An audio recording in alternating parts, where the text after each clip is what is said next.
কি সকলে কেমন আছো? আশা করি সকলে খুব ভালো আছো। আমিও খুব ভালো আছি, কিন্তু কিছুটা মন খারাপ নিয়ে এই ভিডিওটা করা।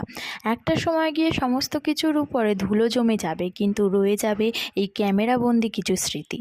আজ ছিল আমাদের বিদায় অনুষ্ঠান। এতদিন দিদিদের বিদায় দিয়ে এসে আমরা জানতাম না যে এতটা আবেগ, এতটা কিছু হয়।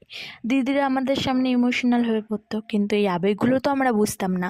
কিন্তু আজ আমাদের বিদায়, আজ আমরা সিনিয়র হয়ে বিদায় অনুষ্ঠান নিতে গেলাম। যখন এই অনুষ্ঠানে আমরা সকলে ছিলাম, কোনো আবেগ অনুভূতি তখনও আমাদের মধ্যে প্রকাশ পায়নি, কিন্তু শেষ সময়টুকু এসে সকলে ইমোশনাল হয়ে পড়লাম। 28/7/2025 এই দিনটা আমাদের স্মৃতির খাতায় স্মরণীয় হয়ে থাকবে।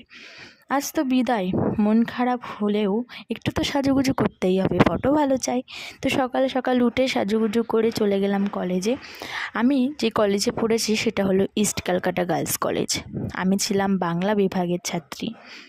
আমার খুব মিষ্টি মিষ্টি বোনেদের পেয়েছি আমরা, যারা আজকের দিনটা আরও সুন্দর করে তুলেছে, যারা আমাদের জন্য খাওয়া দাওয়ার ব্যবস্থা করেছিল, সাথে ছিল একটি সুন্দর উপহার, একটি বই। আর ম্যামেদের কথা না বললেই নয়। জীবনের একটা সময় পর এই ম্যামেদের কথা প্রচুরভাবে মনে পড়বে। হয়তো এখনও পর্যন্ত আমরা সে কথাগুলোর মানে না বুঝতে পারলেও একটা সময় গিয়ে ঠিক বুঝতে পারবো। ম্যামেরা আমাদেরকে শিখিয়েছে কিভাবে জীবনে এগিয়ে যেতে হয়, কিভাবে শক্ত হয়ে চলতে হয়। এখানে দুটি ম্যামের ফটো রয়েছে, আর একজনকে আমরা পাইনি একটু কাজের জন্য। তো আবার ফিরে আসবো নতুন ব্লগ নিয়ে। ততক্ষণ সবাই ভালো থাকবে, টাটা।